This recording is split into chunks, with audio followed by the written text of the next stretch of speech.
Hello, I'm Paul Beckwith, and in this video, I'm going to talk about ocean waves.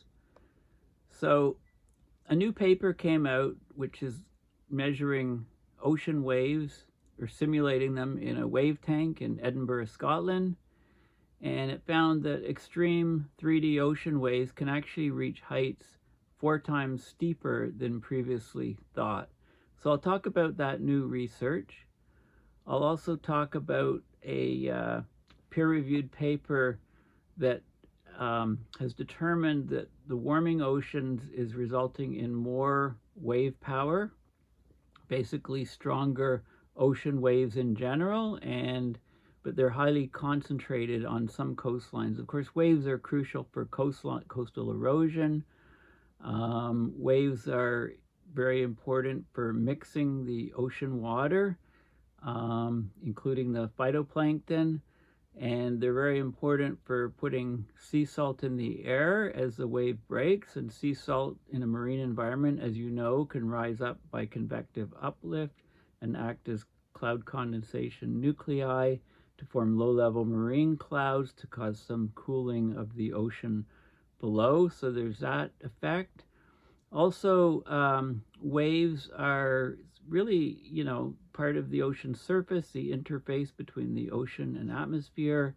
And we know that there's a huge dynamic exchange of carbon dioxide and other greenhouse gases between the atmosphere and the ocean. So rougher, choppier waves with more breaking means that the ocean absorbs more CO2 from the atmosphere. It changes the balance. So there's a lot of effects that you may not think of with ocean waves, including, of course, some popular movies that you're probably aware of. I'm thinking of the Poseidon Adventure. That was supposed to be an underwater tsunami, and that Hollywood movie depicting a tidal wave which turned a ship upside down, leading to huge drama. Great movie, I think 1972. When it originally came out, and then there was a remake. There was, it's believed that an ocean, very tall, well, we know a very large ocean wave tipped over the oil rig, the Ocean Ranger, a number of years ago, with great loss of life. And in 1995, there was something called the Draupner Wave, which hit an oil rig then. And at the time, it confirmed that the existence of rogue waves, because before then we weren't so sure. Now we can use satellite detection technologies to survey the oceans on a global basis and see that there's rogue waves, a few rogue waves churning around at any given time on the planet for the most part. So let's make some waves and learn a bit about ocean science and about the interface of the surface of the ocean, which is the interface between the oceans and the atmosphere. Okay, so this is the article in Popular Science, September 19th, just less than a week ago. Extreme 3D ocean waves can reach heights 4 times steeper than previously thought. So they've done simulations in water tanks and looked at new models and found that their modeling before wasn't quite up to snuff. So this is important for any ships on the ocean, wind turbines that are based on the ocean floor, etc., coastal regions.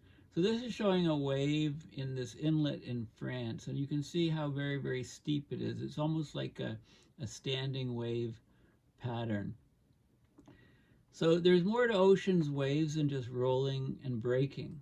Most waves are not unidirectional, right? We think waves are just going in one direction, that they're not just moving across a two-dimensional plane.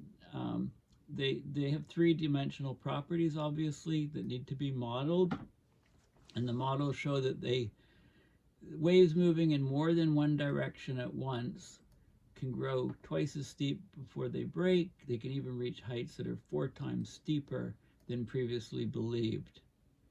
Okay, so these waves even continue to get steeper after they break, when, normally waves dissipate after they start to break. So this is a new study that was published in the journal Nature, and I'll go into the details, some of the details of this peer-reviewed paper. So most of the modeling has been on waves traveling unidirectional, one direction, but and one direction, they roll outwards, they form a crest, and then they break, usually when they get into shallower water, right? Because you run out of depth, and the water has to go somewhere, so it starts to break. Depends on the friction or the topography of the bottom of the ocean near the shore, etc. But actually, in actual fact, ocean waves travel in many directions. They rarely fit into a simple 2D model where they're moving one direction. So they're 3-dimensional creatures. Of course, they're not 2-dimensional. They can't be modeled accurately with 2-dimensional models. So in 3D, there are many more ways in which waves can break. So 3D ocean waves, they have complex movements. They form when waves are coming in from all different directions. They shoot vertically instead of solely horizontal, and then cresting. The most extreme kinds of 3D waves are generated when wave systems are crossing. So these cross seas, waves moving in different directions and crossing, occur when wave systems meet one another, or when winds suddenly change direction, like in a hurricane. So often these waves, they originate somewhere, they travel for vast distances across the ocean. So from different sources, you get interference of waves, they cross, causing these different effects. So when we talk about a conventional wave, an ocean wave on the beach, it's traveling along, it forms a white cap, and there's no way back. When a wave with a high directional spreading breaks, okay, so cross-directional waves, and it can keep growing. So this is a traveling wave breaking. This is a standing wave, generated in a wave tank breaking. And if you can get a combination of the two, traveling, standing wave breaking, and you get this sort of thing where the wave is moving across this direction. Okay, so this is T1, time 2 later, it spreads out, and time 3 it starts to break. And this is in a wave take showing, the crest of the wave forming, and then it's coming along, it's moving along, starting to break, and then it defocuses here and dissipates.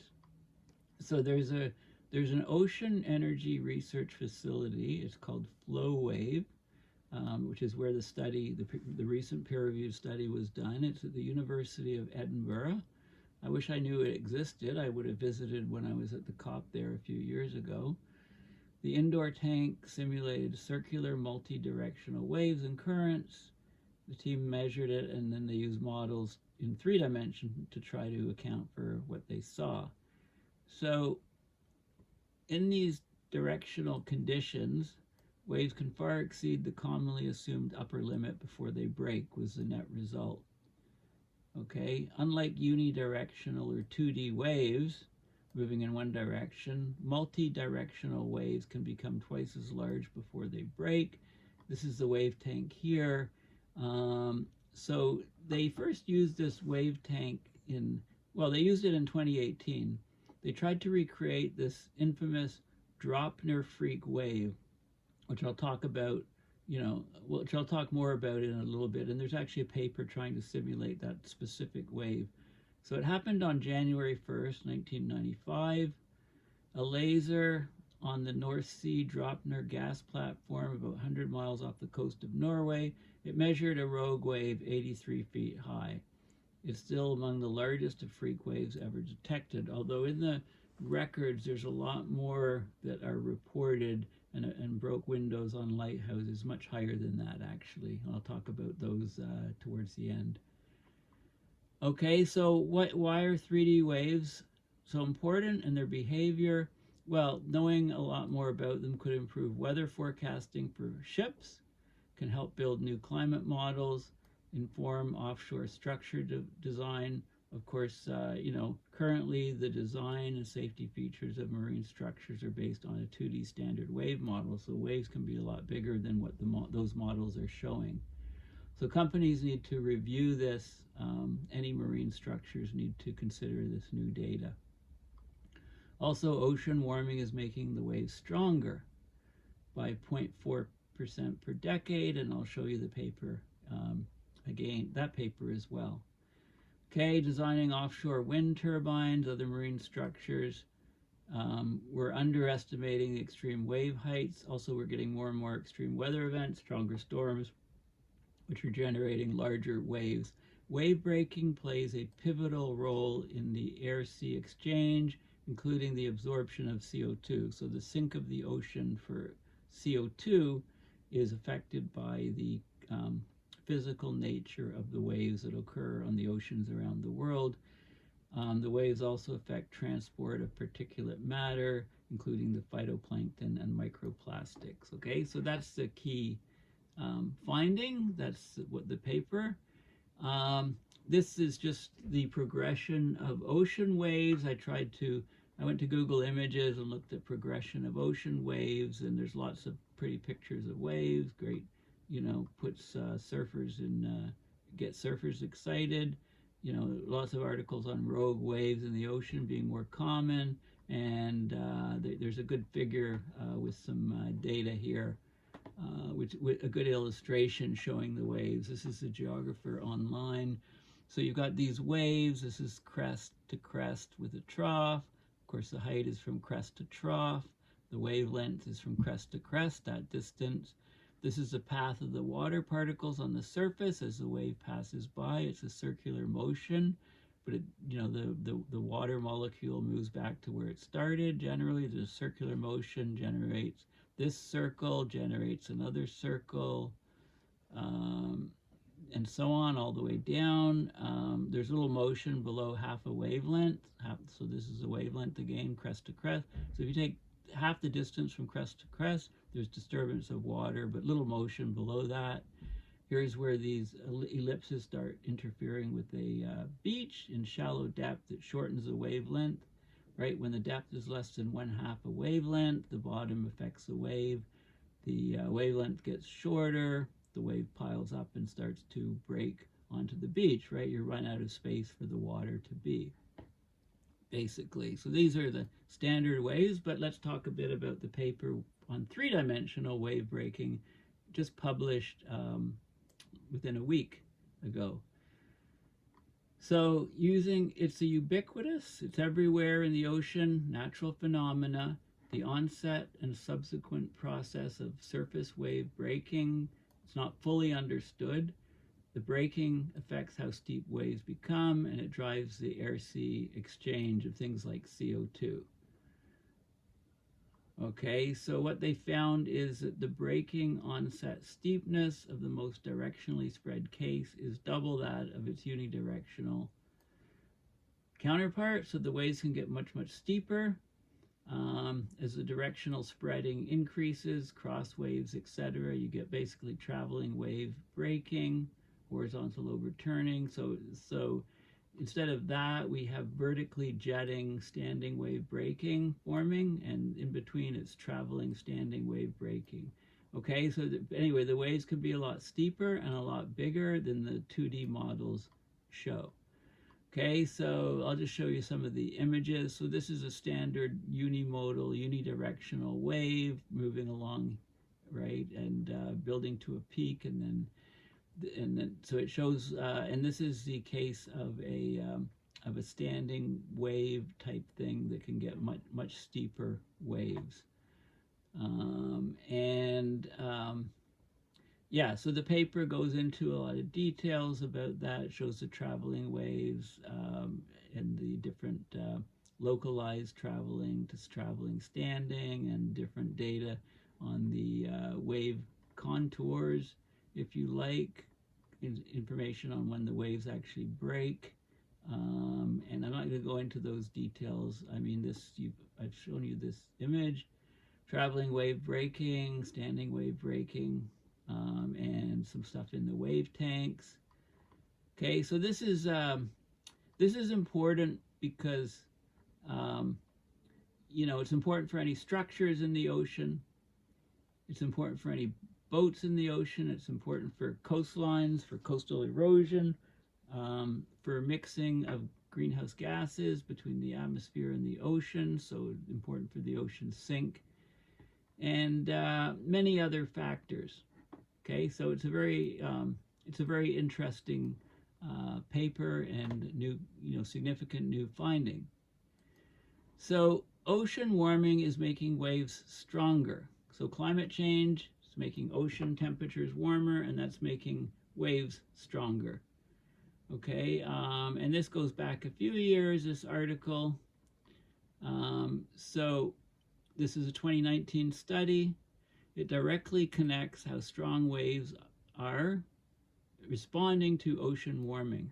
Upper ocean warming from anthropogenic global warming is changing the global climate, if you like, the global ocean temperatures, the global situation for wave generation. So waves are becoming stronger. Stronger waves mean faster coastal erosion, greater flooding. So wave power is a measurement of the relationship between wind energy, basically how the wind is blowing, how warm it is, and the upper ocean. Waves occur largely because of the wind over the oceans. Wave power has risen globally by 0.4% since 1948. Some areas have seen bigger increases than others, but they've all seen increases. So this is significant, okay, 0.4%. Now this is where this statement is incorrect. It's 0.4% per year since 1948. So there's a big, huge, major typo in this article. Okay, and they talk about El Nino, effect on waves, global wave power, being able to plan for stronger waves, and so on. Okay, so, when you combine it with sea level rise at coastlines are in great trouble. Okay, so let's look at the original peer-reviewed paper here. So this was Nature Communications, a recent increase in global wave power as a consequence of ocean warming. So wind-generated ocean waves drive important coastal processes that determine flooding and erosion on coastlines. Ocean warming has been one factor affecting waves globally. Most studies have focused on studying parameters like wave heights, but a systematic global and long-term signal of climate change and global wave behavior remains undetermined. So this study shows that the global wave power, which is the transport of the energy transferred from the wind into sea surface motion, has increased globally 0.4% per year, right? So it's 0.4% per year since 1948, not 0.4% since 1948. A huge typo in the article, not in the peer-reviewed part, but in the mainstream article. So they found long-term correlations and statistical dependency with sea surface temperatures globally and by ocean subbasins. So there's some areas where the waves were particularly energetic. So let's have a look at what those areas are by looking at the information in the paper. So here's Southern Ocean. This is the spatial mean annual global wave power. It's kilowatts per meter is a unit. So it's the energy in the waves. It's the energy dissipation per unit time, right? Energy per unit time is power. You can see that the increase is Southern Ocean waves have the most energy. No surprise there. There's no land at certain latitudes. You can go all the way around and the waves can just be generated. So it's waver to begin with, and the increase looks like it's sloping upwards. It's like sloped here and then a kink, and it slopes upward even more. The biggest rise. The Indian Ocean is next here, tracking the global ocean of all of the basins is tracking pretty much the Indian Ocean one, so that's the average one. The Pacific is calmer, and the Atlantic is the calmest and showing the least rise. Okay, so this is This is wave power globally and wave power by ocean basin. This is some more, this is wave power again, and it shows, it's measured by different ways. This is a satellite era here, different data sets, and then the wave power residuals. If you calculate the slope, subtract the slope, and you get the variation, the residuals. This is showing global seasonal wave power, and from some different research groups agree in alignment. The red is global sea surface temperature. The blue is the wave power, and this is another data set for wave power, a shorter data set, the black. But you can see there's good correlation, good alignment. The oceans are warming, therefore the waves are getting more powerful. Yeah, okay, here's the basin. So this is the spatial trend. This is, a map of the worlds in the oceans. The projection is an interesting projection which focuses on the oceans as opposed to the continents. And you can see the spatial trend this is percent per year. Globally, it's 0.4% increase per year, but there's regions that are much higher, up to 2.5%. So along the in the Pacific Ocean, off the coastline of South America, extending outwards, huge, and also over this side, we can see this data here corresponds to this data. It folds over on itself. Okay, more wave action in the southern hemisphere as opposed to the northern. Northern's actually decreasing in some regions. Well, lots of regions, okay? So it's interesting to see the spatial difference, and you can see the El Niños and the Niño indexes, and you can see the regions they're affecting, and there's also, when they're occurring, they affect the wave action in the various regions. So very, very interesting paper. That's the gist of this paper. So the key thing is climate change is warming the oceans, so the transport of energy from the wind into sea surface motion has increased globally 0.4% per year, and by ocean basin since 1948. So 0.4% per year on average since 1948. Very significant data, and I talked about why wave action, size, breaking, etc. is important for climate change. Okay, so very, very interesting paper. Now, in 1995, we had the Draupner Wave. So there was a study in the lab to try to recreate this wave. So freak or rogue waves are so called because of their unexpectedly large size relative to the population of smaller waves in which they occur. So the Draupner Wave was 25.6 meters high, 82 feet or so, and it was observed in a sea state with significant wave heights of about 12 meters. So more than double the average wave height. It's one of the first confirmed field measurements of a freak wave. But there's lots of other evidence, which I'll show you in a minute. So they could do experiments in a wave tank. They tried to recreate the wave in the wave tank and study it to various success. I'm not going to talk about the details. They're quite technical about the experiments and the models and so on. Lots of curves of the wave height over time and so on, and their recreations. Okay, so lots of good pictures of the wave movement. And here's one of the standing waves occurring. So here, here, and here. So they recreated large waves and learned quite a bit about waves in trying to study this phenomena. So let's look at the Wikipedia page on the list of rogue waves. Okay, so this is a Draupner wave.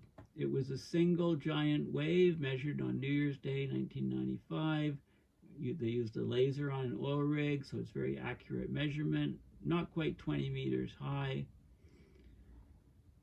Okay, they have a list of the largest known or suspected rogue wave incident. So before 1950 and after 1950. So here's one, March 11th, 1861, a lighthouse, Eagle Island, west coast of Ireland, hit by a large wave that smashed 23 window panes. So the water it was the uppermost part of the lighthouse that was damaged by the water. Water had to go surmount a seaside cliff measuring 40 meters, 130 feet high, and then another 26 meters, 85 feet of lighthouse structure. So add those together, we're talking a whopping 215 feet.